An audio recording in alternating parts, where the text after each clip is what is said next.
What's going on, guys? I'm here with one of our clients, Mike, who added 118K to his video business. What's going on, Mike? How are you, man? How we doing, man? Glad to be here. Thank you. Absolutely. For anybody who doesn't know you, do you mind just giving us a little bit of backstory on like you, your production company, what you guys do? Sure. So my name is Mike, and I have a business partner, Joel. He is our primary producer, videographer. We came together a year and a half ago to kind of start building the agency.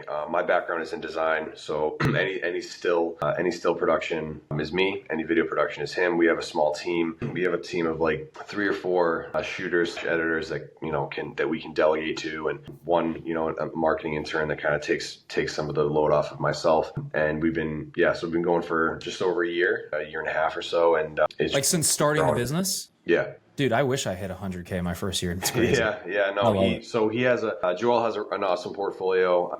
Mine's half decent. You know what I mean? So it was like we had that conversation of like, look, like we can totally do this. He's got a good client base. So yeah, we had, it really just took at the beginning like one retainer that was like, okay, can we just, that can be the validation of like, we can definitely do this. So we got that very early. And then it was just, we've just been grinding since. I love it, man. What was kind of the biggest problem you had prior to joining the program? What was kind of the thing that was holding you guys back? I would say probably time management and just dealing with like success measurement too. Like, okay, like, and how that affects time management. So it's like, is this the right way to be spending our time? Like, and just having some sort of direction, and even just a little bit of direction right from the jump with the program, like helped, 100%. And I know these were reactivations, which is obviously one of the first things we do with you guys.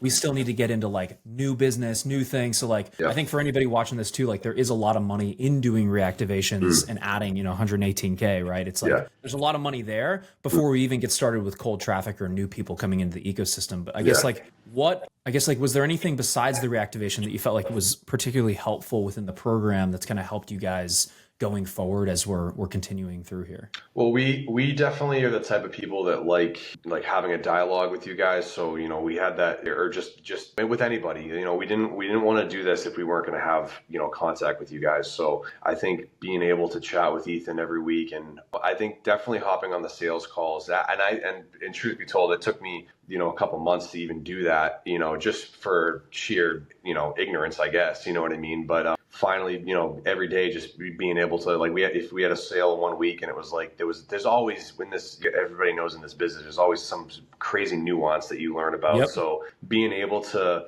navigate those nuances basically every day, just hopping in the sales call, talking to Ethan or Evan, whatever it may be. I think, to answer your question, long story long, is definitely the accountability, and just having a dialogue with everybody definitely helps us. For sure. Yeah, I think, and we were saying this offline too, but it's like the little hinges swing those big doors, right? So it's like, I mean, I've helped people do things like close a $100,000 deal because they didn't send a proposal, right? So there's like a million little things you can do that can really make big impacts. It's not always like, hey, we're going to come in and overhaul everything you're doing, because I think some people get scared about that, where it's like, I don't want to change everything. It's these little things we can tweak to start making big improvements down the line. You know what I mean? Yeah. And to that point, I can actually comment on that too, because we get caught up in like, okay, there's the system that you give us, and it's like there's scripts and there's structures and whatever, and there, it was just like incredibly helpful.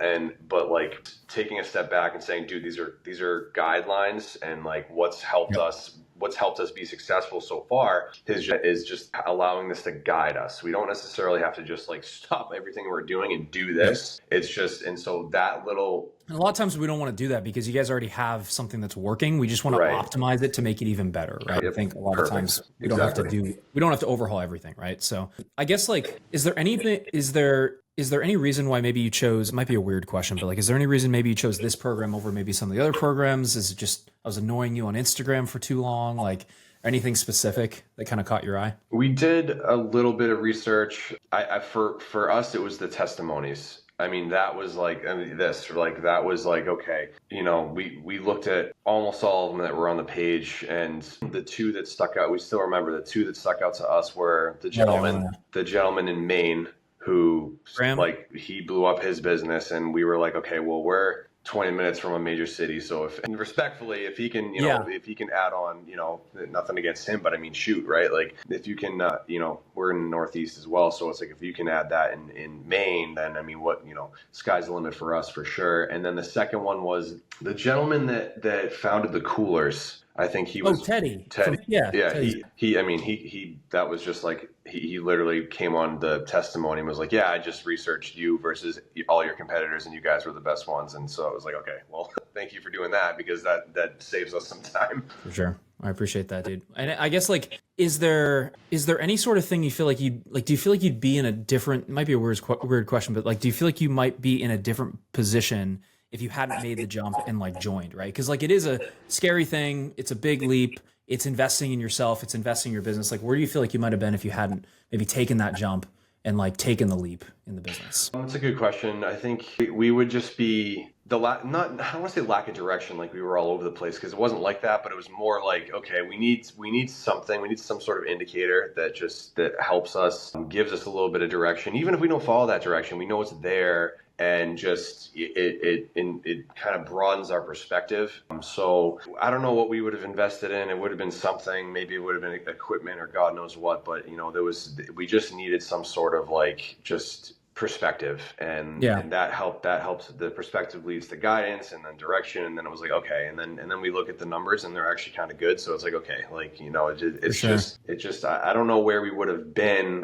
You know, I get what you're saying though, because I mean, I pay for mentors just to have perspective half the time. It's like, I want to talk to somebody doing 50 million a year, 100 million a year, and be like, look at my business. What am I doing differently, or what do I need to be doing differently? You know? I want to know how you sound. I want to know how you look. I want to know what kind of conversations you have and how you navigate them. Like yeah, exactly. Yeah, for sure. Last question, man. If there's anybody maybe on the fence about just booking a call and speaking with us, I guess what advice would you give them, knowing what you know on the inside now?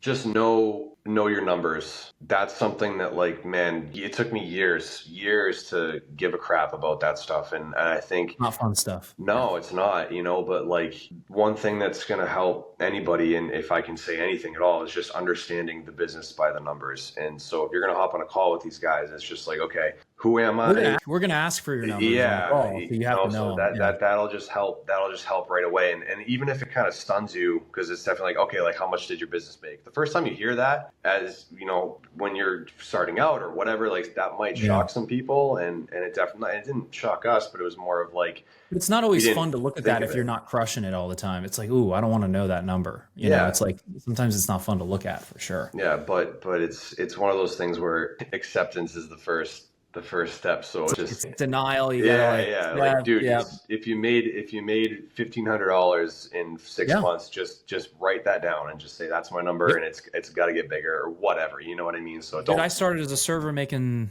$5,100 a year. So it's like everyone starts somewhere, and there's no shame in that either. I think exactly. Yeah, it starts there. That would be my advice. Just know your numbers, and don't be afraid. Don't be afraid of your numbers. Yeah. 100%, dude. Well, I'm excited to do another one of these when you guys are at 1 million. We'll keep crushing it from there. And I appreciate your time, Mike. Eric, thanks. Appreciate it. Absolutely. Sweet, dude.